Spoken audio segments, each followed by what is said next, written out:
नमस्कार मित्रांनो.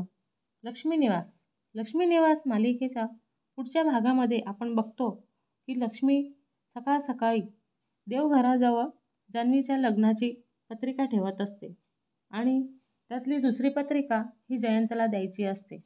त्यानंतर ती मंदिरात देवासमोर पत्रिका ठेवायला जाते. तिकडून घरी परतत असताना तिची वहिनी तिला समोर भेटते आणि ती तिला विचारते की अहो, तुम्ही मंदिरात गेला होतात का? लक्ष्मी गोंधळून जाते आणि म्हणते, अहो वहिनी, तुम्ही आहात का? माफ करा, मी माझ्या धाकट्या बहिणीच्या लग्नाच्या विचारात होते. तर तिचे लग्न ठरलंय ना, म्हणून मी देवासमोर पत्रिका ठेवायला आले होते.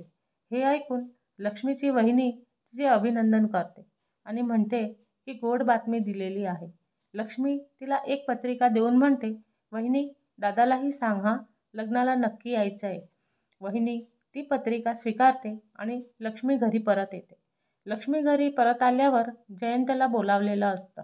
जयंत घरी आल्यानंतर त्याला दिलेली पत्रिका घेऊन तो गाडीमध्ये ठेवण्यासाठी जातो. गाडीमध्ये पत्रिका ठेवत असताना जान्हवी तिथे लपलेली असते.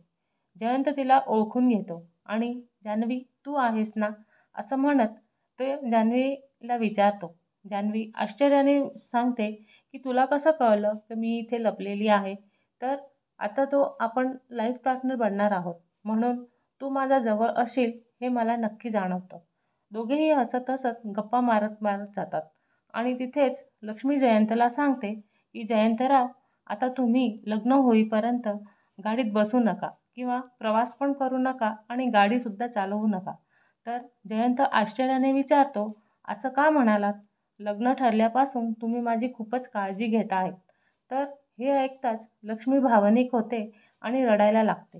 जयंत विचारतो की का बरं, काही चूक झाली आहे का? तुमच्या डोळ्यात पाणी का आलं? लक्ष्मीला जुन्या आठवणी आठवतात आणि श्रीकांतचं जसं झालं तसं जयंतचं व्हायला नको, म्हणून ती विचार करत असते.